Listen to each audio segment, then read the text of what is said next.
आज हम कौशिक कुमार के blog article hazardous area classification पर एक गहरी और व्यावहारिक चर्चा करने वाले हैं। IS 5572 2009 कोई साधारण स्टैंडर्ड नहीं है। ये physics, chemistry, biology, mathematics, psychology और फिलॉसफी सबका मिला-जुला रूप है। मतलब हजार्डस एरिया सिर्फ इलेक्ट्रिकल विषय नहीं है। बिल्कुल नहीं, ये वही जगह है जहां विज्ञान और मानव सोच आमने-सामने खड़ी होती है। तो इसमें विज्ञान कैसे काम करता है? देखिए, रॉबर्ट बॉयल और जाक चार्ल्स बताते हैं कि गैस कैसे फैलती है। जॉन डाल्टन वेपर मिक्सचर के व्यवहार को समझाते हैं। माइकल फैराडे स्पार्क और इग्निशन के खतरे की चेतावनी देते हैं। एंटवान लवोजिए दहन प्रक्रिया और LEL-UEL का विज्ञान बताते हैं। लेकिन ये सिर्फ सिद्धांत नहीं है, ये वही विज्ञान है जो रिएक्टर के अंदर वेपर स्पेस को ज़ोन 0 बनाता है। रिएक्टर के अंदर वाला लाल क्षेत्र ज़ोन 0 क्यों है? क्योंकि वहाँ कंटिन्यूअस ग्रेड ऑफ रिलीज है। रिएक्टर के अंदर वेपर लगातार मौजूद रहता है, इसलिए इमेज में दिखाया गया reactor inside vapour space zone 0 है। और रिएक्टर के आसपास नारंगी हिस्सा? वो ज़ोन 1 है, क्योंकि वहाँ manhole, flange, valve, mechanical seal, nitrogen purging line, इनसे प्राइमरी ग्रेड ऑफ रिलीज हो सकता है। और अगर वेंटिलेशन कम हो तो ज़ोन 1 की एक्सटेंट बढ़ सकती है। यही कारण है कि HAC रिपोर्ट में वेंटिलेशन फैक्टर महत्वपूर्ण होता है। टैंकर लोडिंग और unloading second image logic? Tanker के अंदर ज़ोन 0 क्यों माना गया है?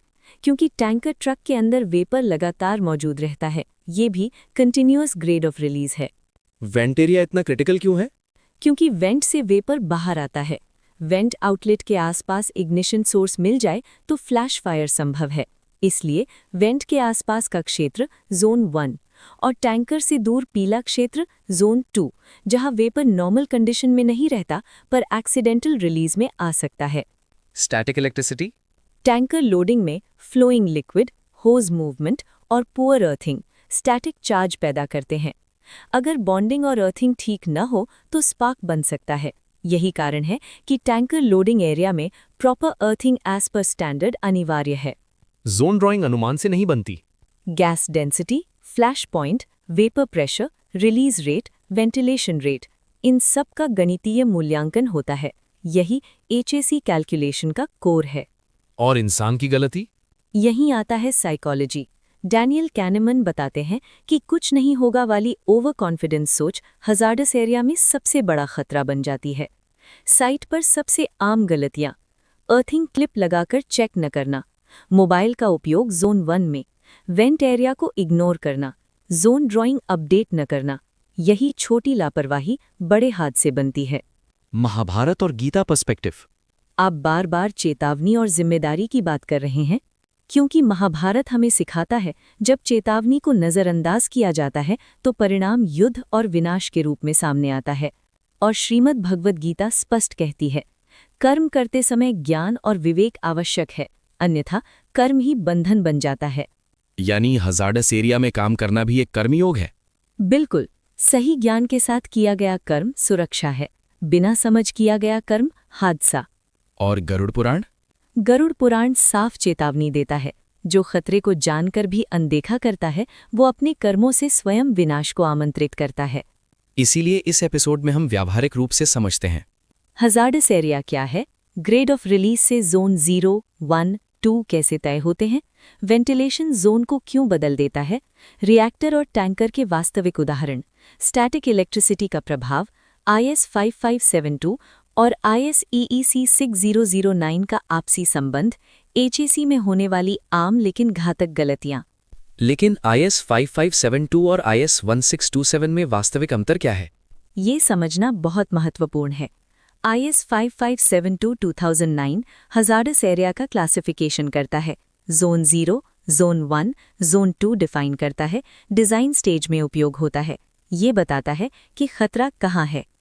IS 1627 इलेक्ट्रिकल इक्विपमेंट की इंस्टॉलेशन और मेंटेनेंस के लिए है।